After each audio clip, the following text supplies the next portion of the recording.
من الشیطان الرجیم انک میت وانہم میتون وقال تعالی کل نفس ذائقۃ الموت وانما توفون اجورکم یوم القیامہ فمن زحزح عن النار وادخل الجنۃ فقد فاز وما الحیاۃ الدنیا الا متاع الغرور۔ محترم حضرات، موت ایک ناقابل انکار حقیقت ہے۔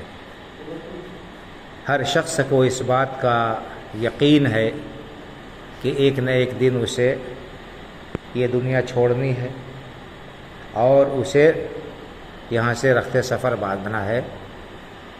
اب اس کے بعد کیا معاملہ پیش آئے گا، اس کے سلسلے میں اختلاف ہے لوگوں کا، لیکن اس پر سب کا اتفاق ہے کہ جو بھی اس دنیا میں آیا ہے اسے یہاں سے جانا ہے، اور ہر ایک کا وقت مقررہ ہے، اللہ نے لکھ دیا ہے۔ اس وقت کو پورا کرنے کے بعد ایک لمحے کی بھی انسان کو مہلت نہیں ملے گی۔ میں نے آپ کے سامنے جو آیت پڑھی ہے اس میں اللہ رب العالمین نے رسول اللہ صلی اللہ علیہ وسلم کو خطاب کر کے فرمایا انک میت وانہم میتون، اے نبی صلی اللہ علیہ وسلم آپ کو بھی موت آنی ہے اور دوسرے لوگوں کو بھی۔ تو اگر موت کسی کو نہ آنی ہوتی تو سید الاولین والآخرین امام الانبیاء والمرسلین صلی اللہ علیہ وسلم کو نہ آتی ہے، لیکن اللہ کا فیصلہ ہے، آپ کو خطاب کر کے کہا کہ آپ کو بھی موت کا مزہ چکھنا ہے اور دوسرے لوگوں کو بھی۔ دوسری جگہ اللہ نے فرمایا کل نفس ذائقۃ الموت، ہر جاندار کو موت کا مزہ چکھنا ہے، اور مرنے کے بعد یہ نہ سوچو کہ معاملہ ختم ہو گیا، اب دنیا کی زندگی ختم ہو گئی تو آگے کوئی معاملہ نہیں ہے۔ دنیا کی زندگی کے بعد بڑا مشکل مرحلہ پیش آنے والا ہے۔ ہاں، کل نفس ذائقۃ الموت وانما توفون اجورکم یوم القیامہ۔ اللہ نے فرمایا دنیا میں جو کچھ بھی کر رہے ہو، چھوٹا بڑا اچھا خراب، جو بھی عمل کر رہے ہو سب ریکارڈ ہو رہا ہے، اور سب کا پورا بدلہ اللہ تعالیٰ کے ہاں قیامت کے دن ملے گا۔ فمن زحزح عن النار وادخل الجنۃ فقد فاز۔ کامیاب کون ہے اللہ کی نگاہ میں؟ اللہ نے فرمایا کہ دنیا میں مال و اسباب جمع کر لینا، عزت حاصل کر لینا، دولت حاصل کر لینا، حکومت حاصل کر لینا، شہرت حاصل کرنا، یہ کامیابی نہیں ہے۔ اللہ کے ہاں کامیابی کیا ہے کہ آخرت میں جہنم کی آگ سے جو شخص بچا لیا گیا اور وادخل الجنہ، جنت میں داخل کر دیا گیا، جس کو جنت میں داخلے کا پروانہ اللہ کی طرف سے مل گیا، فقد فاز، حقیقت میں وہی کامیاب ہے۔ حقیقی کامیابی آخرت کی کامیابی ہے۔ اللہ رب العالمین جس سے خوش ہو کر اس کو جنت میں داخل کر دے وہ سب سے بڑا کامیاب ہے، چاہے دنیا میں اس کے پاس سر چھپانے کے لیے ایک بالشت کا سائبان نہ ہو، چاہے اس کے پاس میں پیٹ بھرنے کے لیے وقت پر کھانا میسر نہ رہا ہو، لیکن اگر آخرت میں وہ کامیاب ہو گیا تو سب سے بڑی کامیابی اس کی ہے۔ اور دنیا میں سب کچھ ہونے کے بعد اگر آخرت میں ناکام ہو گیا تو سب سے بڑا ناکام انسان وہی ہے۔ اللہ نے فرمایا وما الحیاۃ الدنیا الا متاع الغرور، دنیا کی زندگی تو دھوکے کا سامان ہے، دھوکے کی ٹٹی ہے، اس کی رنگینی، اس کی شیرینی، اس کی دلکشی انسان کو اپنی طرف کھینچتی ہے۔ اللہ کے رسول صلی اللہ علیہ وسلم نے اس بات کو بیان فرمایا کہ ان الدنیا حلوۃ خضرہ وان اللہ مستخلفکم فیہا فینظر کیف تعملون فاتقوا الدنیا واتقوا النساء۔ لوگوں، یہ دنیا بڑی سرسبز و شاداب ہے، بڑی ہری بھری ہے، اس کے اندر بڑی لذت اور چاشنی پائی جاتی ہے، لوگوں کو اپنی طرف کھینچتی ہے۔ اللہ نے تمہیں یہاں بھیجا ہے تم سے پہلے لوگوں کے بعد، وَإِنَّ اللَّهَ مُسْتَخْلِفُكُمْ فِيهَا، تم سے پہلے تمہارے پرکھے، تمہارے باپ دادا گزر گئے، تم ان کے بعد آئے ہو، تو تمہارا حشر بھی وہی ہوگا جو ان کا ہو گیا، تمہارے پرکھوں کا، تمہارے اسلاف کا۔ فَيَنْظُرَ كَيْفَ تَعْمَلُونَ، اللہ نے بھیجا ہے تمہارا امتحان لینے کے لیے تاکہ دیکھے کہ تم عمل کیسا کرتے ہو۔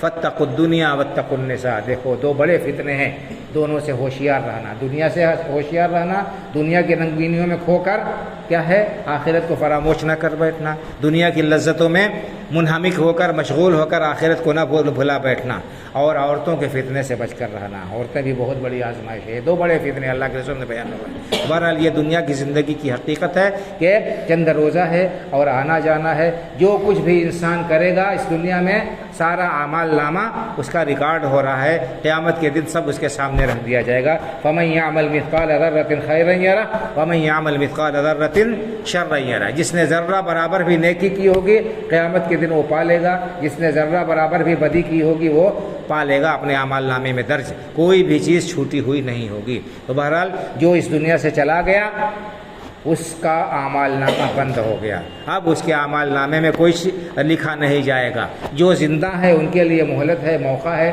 کہ وہ اپنے اعمال نامے میں نیکیوں کا اضافہ کر لیں۔ اگر انہوں نے اب تک غفلت کی زندگی بسر کی ہے تو اب سے توبہ کر لیں، اور موت کو یاد کر کے، قبر کی تنہائی اور وحشت کو یاد کر کے اس کے لیے تیاری کریں، رو کر گڑ گڑا کر اللہ تعالیٰ سے معافی مانگ لے، اور اگر نیک کام کرتے رہے ہیں تو مزید اللہ تعالیٰ سے توفیق طلب کرے۔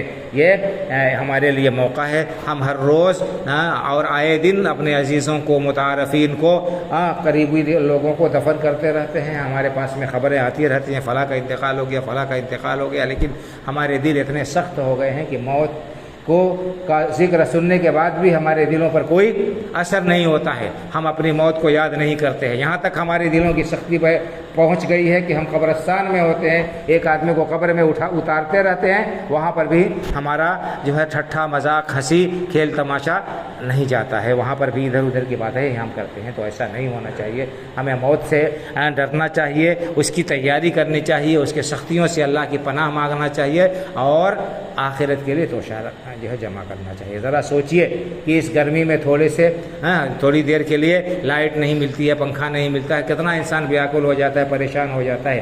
قبر کے اس گڑھے کو، اس تنگ و تاریک کوٹھری کو یاد کیجئے، وہاں پر کون ہمارا ساتھی ہوگا، کون ہمارا ہم نشین ہوگا۔ دنیا میں تو 4 آدمی ہمارے ہمدرد ہوئے اور کھڑے ہو جاتے تھے ہمارے ساتھ، لیکن قبر میں کوئی ہمارے ساتھ نہیں آئے گا، نہ والدین آئیں گے، نہ اولاد آئے گی، نہ مال و دولت، نہ عزت، نہ شہرت، کوئی چیز نہیں ہوگی۔ انسان کا صرف عمل ہوگا جو اس کا ساتھ دے گا۔ اس لیے عمل صالح زیادہ سے زیادہ کرے، عمل صالح زیادہ سے زیادہ کرے، اور مردے کے حق میں کیا ہے، حدیث میں آیا ہے کہ اس کے لیے دعا کرے، اس کے لیے دعا کرے، دعا سے کا فائدہ ہوگا۔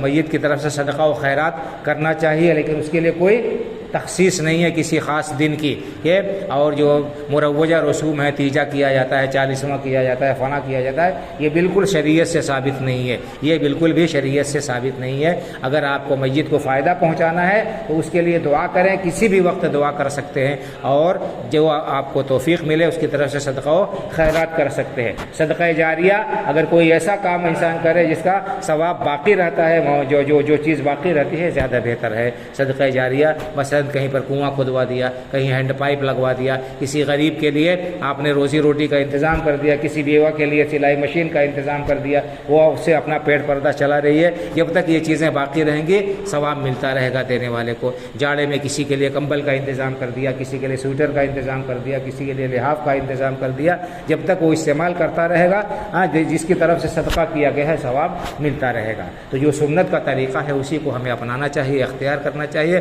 اور جو رسم و رواج پائے جاتے ہیں اس سے بچنا چاہیے۔ اس سے کوئی فائدہ حاصل نہیں ہوگا، بلکہ اس سے کیا ہے، گھاٹا اور نقصان ہوگا۔ تو ہمیں ان سب چیزوں کو جاننے کی بھی ضرورت ہے۔ ہر شخص کو موت سے دوچار ہونا ہے، ہر شخص کو غسل دیا جائے گا، کفن دیا جائے گا، یہ مسائل ہمیں معلوم ہونے چاہیے، سیکھنا چاہیے۔ نماز جنازہ کی دعائیں ہمیں سیکھنی چاہیے، پڑھنا چاہیے۔ ذرا سوچیں کہ اگر ہم اسی طرح سے غفلت اور لاپرواہی کریں گے، ہم کسی کے لیے دعا نہیں کریں گے، کچھ نہیں سیکھیں گے، کل کو ہمارے جنازے کی نماز کون پڑھے گا، ہمارے لیے کون دعا کرے گا؟